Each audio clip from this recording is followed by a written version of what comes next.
एक गांव में एक गरीब आदमी रहता था। उसके घर में उसकी पत्नी और उसकी एक बेटी और एक छोटा बेटा था। उसकी पत्नी दूसरों के घर में काम करके अपने परिवार का खर्च चलाती थी। उसका पति रामू दिन भर नशे में डूबा रहता था और दूसरों के साथ अपना समय बर्बाद किया करता था। कहीं इधर ताश के पत्ते खेलता दिखता था तो कहीं उधर लोगों के दरवाजे बैठकर गपशप मारा करता था। अपने परिवार का ख्याल उसे बिल्कुल नहीं था। उसके माता पिता ने उसकी शादी कराकर गलती कर दी थी। बेचारी उसकी पत्नी दिन रात काम कर कर अपने बच्चों का पेट पालती थी। यदि उसकी पत्नी एक भी दिन काम पर न जाए तो उसके बच्चे भूखे रह जाते थे।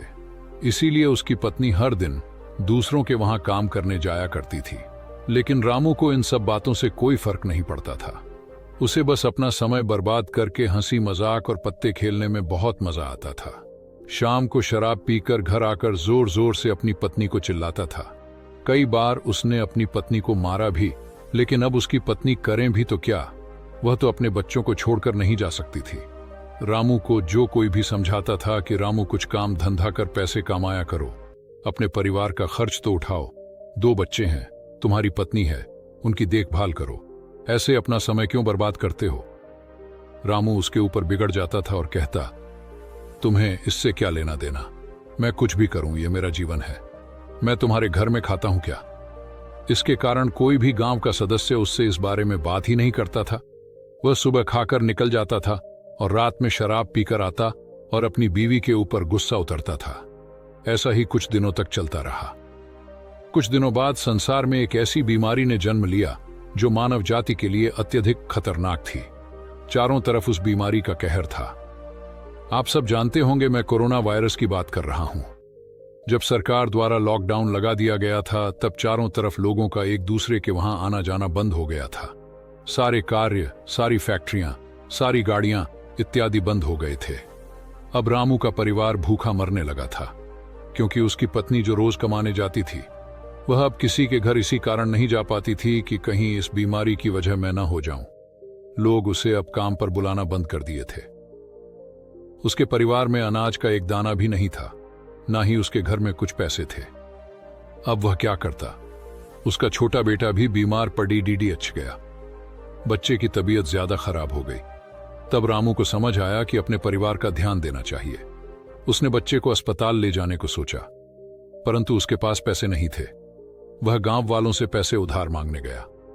गांव वालों ने कहा, पहले कहने पर तो हम लोगों को ही जली कटी सुना देते थे, अब इस लॉकडाउन में हमारे पास कहां से पैसा आए जो मैं तुम्हें दूं।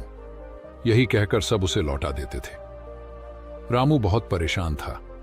अब करें भी तो क्या करें, वह चाहकर भी कुछ नहीं कर सकता था। पूरा दिन बीत गया। समय पर इलाज न मिलने के कारण उसके बेटे की तबीयत और भी ज्यादा खराब हो गई। तभी किसी तरह उसकी पत्नी जहां काम करती थी वहां से कुछ पैसे जुटाकर लाई और अब रामू अपने बच्चे को लेकर गांव के बाहर एक अस्पताल में पहुंचा।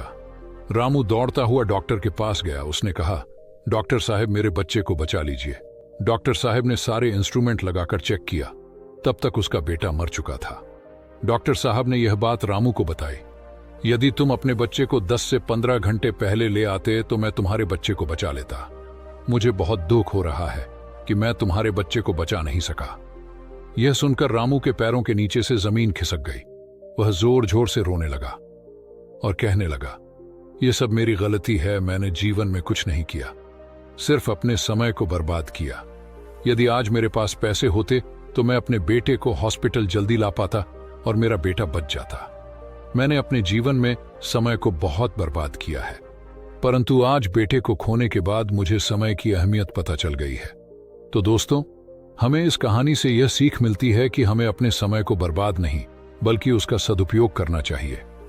अगर आपको यह कहानी पसंद आई तो इसे लाइक करें, शेयर करें और चैनल को सब्सक्राइब करना न भूलें।